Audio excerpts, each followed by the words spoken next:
Now? Okay, sorry.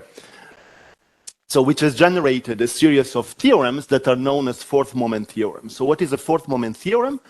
It's any statement that tells you that if you take a sequence of random variables that belong to some special spaces, and typically those spaces as the form of eigenspaces of some Markov operator, like the Gaussian Wiener chaos, the Poisson Wiener chaos is not important to know the definition precisely. So if you take a sequence of normalized random variables in those spaces, then those sequence verifies a central limit theorem, that is the convergence to the Gaussian distribution, if, and often if and only if, the fourth moment of that sequence converges to the fourth moment of the target Gaussian distribution. So people in this room, I guess, know very well the method of moments, which is a very effective method in order to prove central limit theorems or limit theorems, where you have to prove that all the moments of a given sequence of random variables converge to the moments of the target distribution. And in this case, for those special random variables, the method of moments can be drastically simplified. And so there have been many situations in which this kind of phenomena take place, and this has generated a number of applications, several domains. I mean, that's not just show off, that truly are application of that: computer science, mathematical physics, stochastic geometry, mathematical statistics, etc. So my starting point is that this line of research was anticipated like a couple of decades before by a Dutch mathematician, Paul de Jong. And the result of Paul de Jong, which is like a true fourth moment theorem, involves some objects that are quite naturally appearing in probability and statistics. I would say that they are almost ubiquitous. And these objects are U statistics. So what I would like to do now is to introduce the definition of a U statistic, I mean the basic definition that I'm going to use, and then to start my story about this theorem by de Jong and how one can refine and generalize. So a U statistic can be the collection of U statistics that I'm going to look at are quite simple to define. So you take a sample, x1, xn, of independent random elements. They do not need, in principle, to be identically distributed. They take values in some measurable space. If you want, it's fine. Then what I define to be a square integrable, in this case, U statistic of order k, is any random variable which is obtained, which is a function of x1, xn, and which is obtained as follows. So you take the sum over all subsamples of size k, so which are indexed by indices I1 up to ik. And for each of them, you take the corresponding subsample xi1, xik, and you compute on it some function g, which is square integrable, and that, in principle, depends on the choice of I1, ik. I will put forward a couple of examples later. And of course, if you take k equal to 1, you have something that I call a linear statistic, in the sense that this will be just a sum of independent. But in case of k strictly bigger than 1, this is a sum of random variable with some very well-defined form of dependence, right? So this appears in many situations, and in particular, something that appears also quite often in application is the special case of a symmetric U statistic. So I will say that the U statistic is symmetric if the underlying random variable are also identically distributed, and if the kernel g I1 ik does not depend on the choice of I1 ik, right? So everything is symmetric here.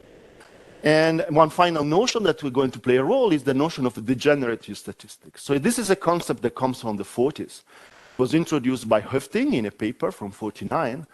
And a degenerate U statistic is a U statistic that verifies the following condition: to take the kernel corresponding to the indices I1, ik, computed over xi1, xik, and condition it to any strict subset of the index set I1, ik. So for instance, I1, ik minus 1, you take the corresponding conditional expectation, and the expectation is equal to.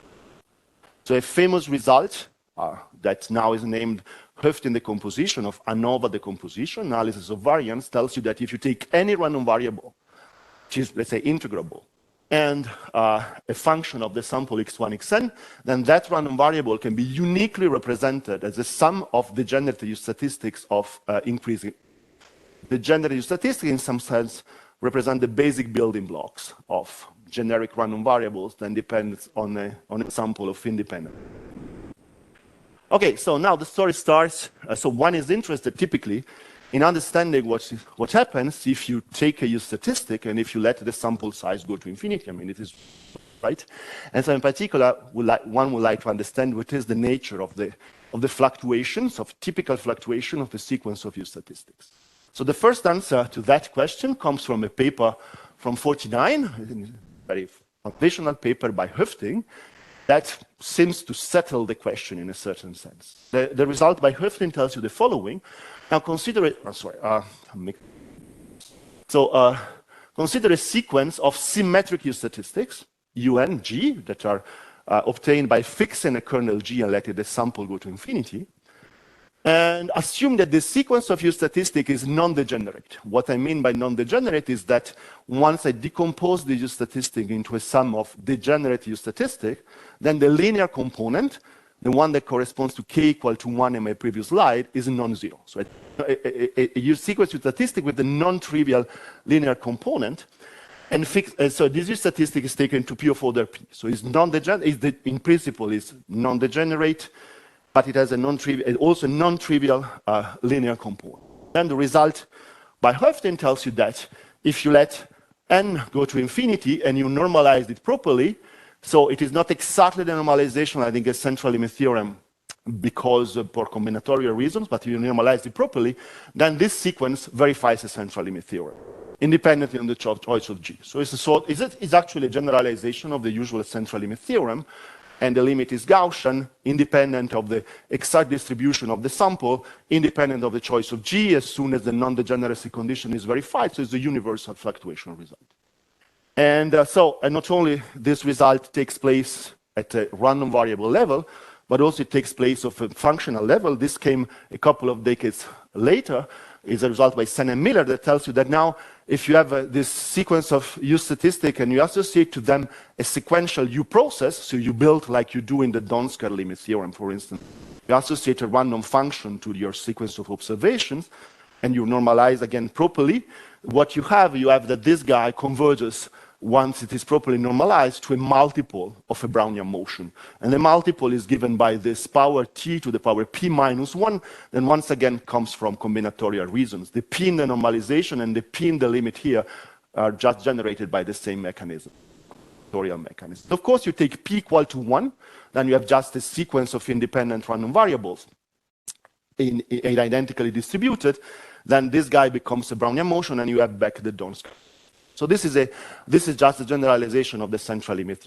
And then there are also a stream of research that came later on, like Dobrushin, Taku, or whatever, that tell you that Peter Hall told you, okay, now what happens if you take a sequence of U statistics that have that are degenerate in the sense that have a trivially zero linear component, and then the result is quite clear. The limit cannot be Gaussian. It is actually have to be something like a sum of chi-square or non-linear transformation of Gaussian random variables, and the object that appears at the functional level is not a Gaussian process, it's maybe something like a Bessel process.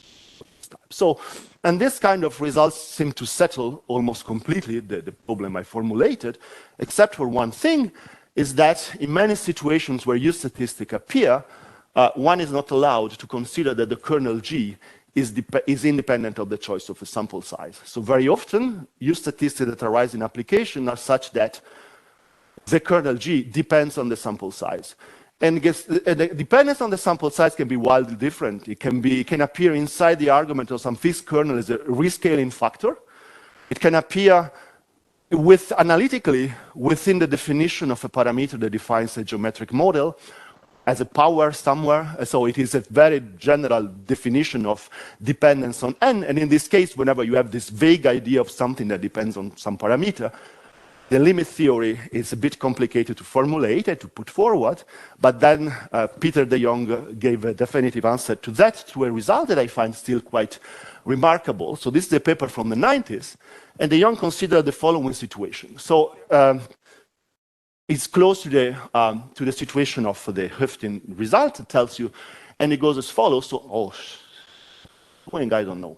Okay, very good. So consider now a sequence of U statistics that are fully degenerate. So this means that are fully degenerate according to my definition. So for instance, if U statistics as order, let's say, k, then it means that every projection on the general U statistic for the k minus 1, k minus 2 up to 1 are all equal to 0.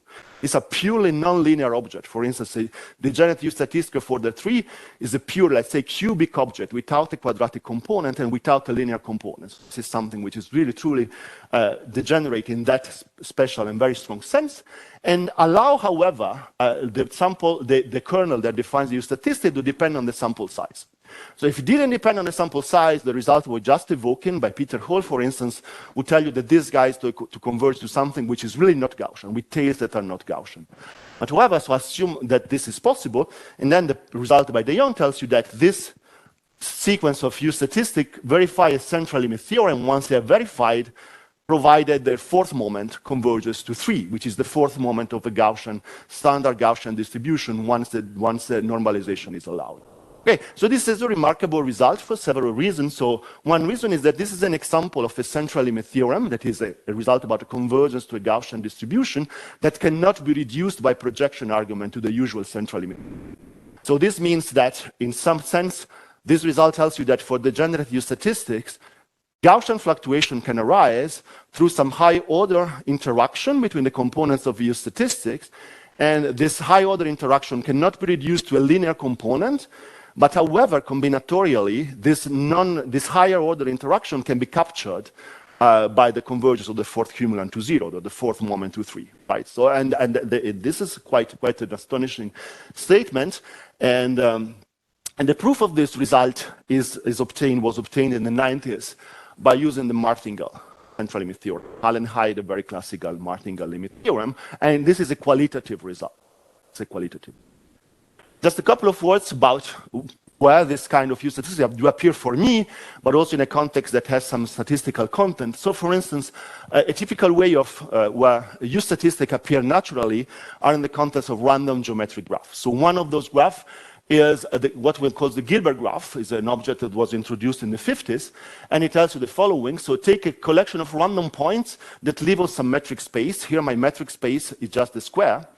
And then build a graph by fixing a level R and by connecting 2 points if and only if they are closer than the level R, right? So some of them, this is a geometric graph, because the vertices of the graph do not live in some abstract space, but live in some metric space that are geometrically defined. Their position matters, not just their labeling.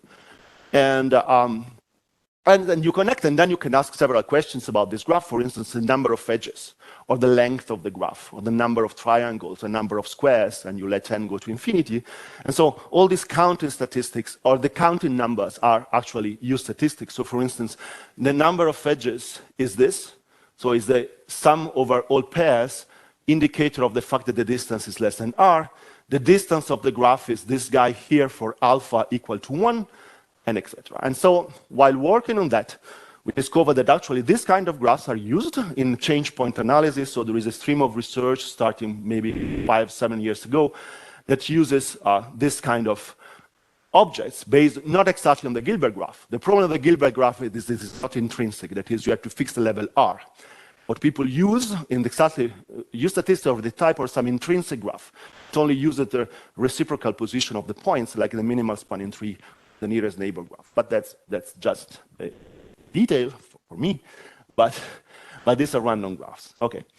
And so in this case, as I was saying, it is very natural to let the parameter R here rescale with n. In particular, if R changes with n, then you have a sequence of U statistics that are not with the kernel that is independent of the choice. Okay. Now, the questions we asked about this kind of de Jong, so these are the variations I'm going to illustrate, are the following. So the first one is that this theorem is a qualitative statement, meaning that it tells you that something converges to the Gaussian distribution. But of course, one is typically interested in understanding what is the error that one makes when replacing your U statistic with a Gaussian random variable. So in particular, one would like to understand what is the distance, to assess the distance between the distribution of a U statistic Q and the Gaussian random variable n. So one typical way of doing it is to recur into probabilistic distances that are obtained by basically selecting a class of test function. In this case, for this very presentation, I chose Lipschitz functions with constant less than 1, but I could do the same for the Kolmogorov distance, which is more popular for the audience, I guess, but just formula more complicated. And in any case, you can take the square root of the 1 Wasserstein distance and obtain a bound on the Kolmogorov one. And then by taking the supremum, so you want to compare these two distributions. And then another interesting question is that the central limit theorem by de Jong is a one-dimensional result. Prove a multi-dimensional result, take vectors of U statistics. And see what happens, and also can one go to the multi-dimensional setting, and also can one deal with less trivial forms of dependence. So I will leave the last part out of my presentation. This is something that's been done, for instance, by dealing with the Gaussian noise on Poisson noise, but I will focus on the multidimensional and functional setting. So a few words about what kind of techniques one can use in order to address this question. So there are two kinds of questions. The finite dimensional ones, that is having a quantitative statement in dimension 1 and a qualitative and quantitative statement in dimension d, finite dimension, and then there is a functional setting. So basically, we can say a lot of very precise things in finite dimensional setting, and we can say qualitative things in a functional setting. Still waiting for the right idea in order to quantify those qualitative functional limit theorems that we have. But in any case, we can do that. And there is one method which is particularly performing in order to deal with the finite dimensional setting. And also this method somehow tells you why the fourth moment and not the third or the sixth moment, right? Because this is one of the questions that are behind the de Jong theorem, is that there is the fourth moment. So I would say, okay, interaction can be encoded, blah, blah, blah, but it's of course just nonsense if you cannot see, or heuristically at least, understand what's going on. So the Stein's method is a method which is popular everywhere, and I won't define the Stein's method, I won't go through the details of Stein's method, but what typically happens is the following. So this method was introduced by Stein at the end of the 60s, and his idea was to replace the usual Fourier-based method for proving the usual central limit theorem. And so the method Stein developed was quantitative in nature, that is, it allows one to deduce various sin theorems, and is based on the idea that one can assess the distance between probability distributions by using what one calls characterizing differential operator. That is, if you take your favorite probability distribution, gamma, Gaussian, then you can associate to that a characterizing differential operator. And this characterizing differential operator can basically be used in order to assess the distance between that target random variable that you like very much and then your random variable with an unknown distribution.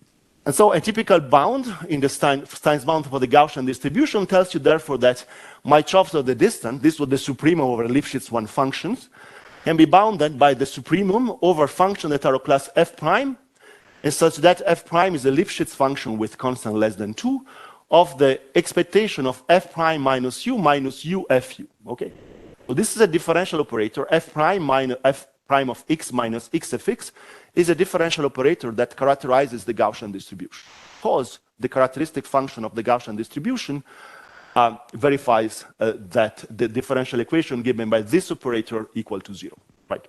And so it characterizes also, this gives you the recurrence of the moments of the Gaussian distribution, which is determined by the moments. And now, Stein's method gives you a bound of this type, and this bound is truly particularly powerful because here, remember, in the definition of W1, you start with a test function that is of class Lipschitz 1, and then in this supremum, you're actually considering test functions that are one more degree of regularity. And once you have an expression of this type, the name of the game in Stein's method is to transform the expectation of this guy into an expectation of that involves f prime plus some correction. And this is what happens also for the de Jong theorem, is that in many situations you can transform this expectation into an expectation that is equal into some rest that can be uniformly controlled in some proper way, plus an expectation that involves the derivative of f, and then some kernel that we call the Stein kernel, typically. I mean, many people in this room do that. And this is Stein kernel. So this is some random variable that tells you, basically measures how far you are from the Gaussian distribution.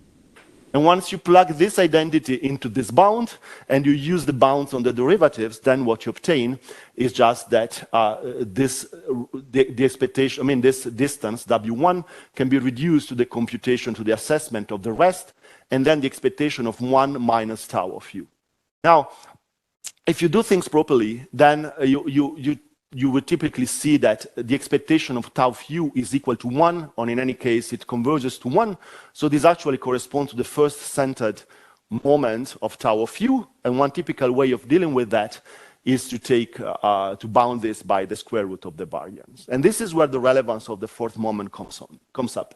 Because indeed, if you look at this expression, then one can make the following observation by looking at the literature. Very often, this kind of relations for a given random variable u are very robust, in the sense that they continue to hold if you replace this function f plus c2 by a polynomial. You can replace this function f by polynomial, and this relation continues to hold, and the rest is also going to be negligible at the end.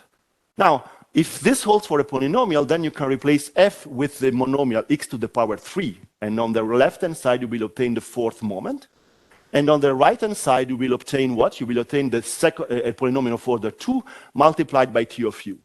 And since asymptotically, at least the homogeneity of the right-hand side and the left-hand side has to be preserved, so this means that tau of u has to hide within its definition some sort of homogeneity of order 2. And once you compute the variance you fit, then you see that the fourth moment pops up in some sort of a natural way. Okay, so this is why Stein's method is so relevant.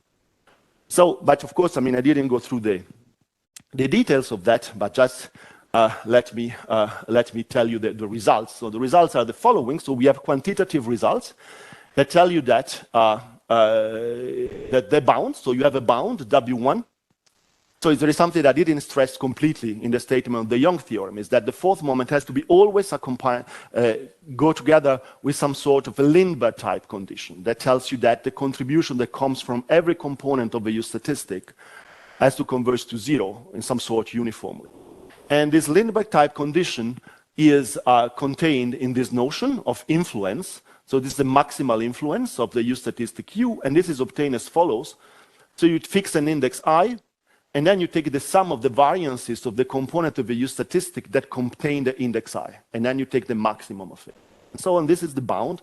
The bound tells you that the one-dimensional Wasserstein distance is bounded by some universal constant, the square root of the fourth moment minus 3, plus then this influence that constitutes this sort of Lindbergh type condition on the de Jong.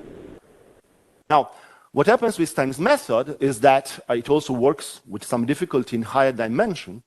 And in many situations, that at least those that are of interest to us, it tends to generate statements where you have that joint Gaussian convergence is fundamentally implied by component-wise Gaussian convergence. In the sense that the bounds contain some combinatorial content that takes care of the interaction between the components of a given vector in such a way that Gaussian fluctuations arise. Because, of course, you can have component-wise Gaussian convergence without joint Gaussian convergence, but Stein's method as applied here generates joint Gaussian convergence almost automatically.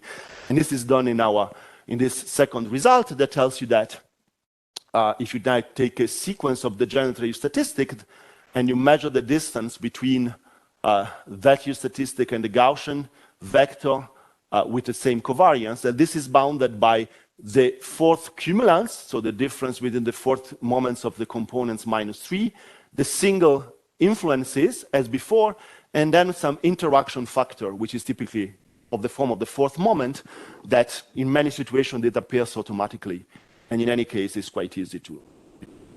And this kind of bounds continue to hold if you replace a smooth test function g, like here, with a Wasserstein, so a Lipschitz functions, multidimensional, but we cannot go still to non-smooth. Okay, so this is the result. So some words about the technique. So as I was telling you, the proof of the Jong central limit theorem was based on the use of a martingale limit theorem. And in order to do that, de Jong has to put forward a very heavy combinatorial structure, combinatorial tool, concepts that were really very specific to the problem at hand, related to partitions of the integers, etc. And in our proofs, these proofs to these two results, so we apply Stein's method, and the kind of combinatorial results we had to exploit in order to prove that were basically the same. We actually use the same language of the Jong, and which is quite remarkable because there is a method theorem that anything that can be proved by Martingale method can be proved by Stein's method, but by using typically very, very different arguments. And so this is a way where the two techniques converge. And actually, de Jong wrote us, telling us that he was happy to see that all the terminology that he invented that no one ever used was used again. Now, a few words about the functional convergence.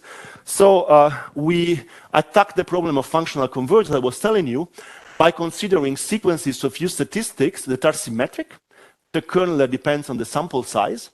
And instead of considering just the U statistic at one point, we consider the attached empirical process, which is the random function that is obtained by progressively revealing the arguments of a U statistic, like in this way. So this is a Cadillac process. And basically our result, and this U statistic here is not degenerating, right?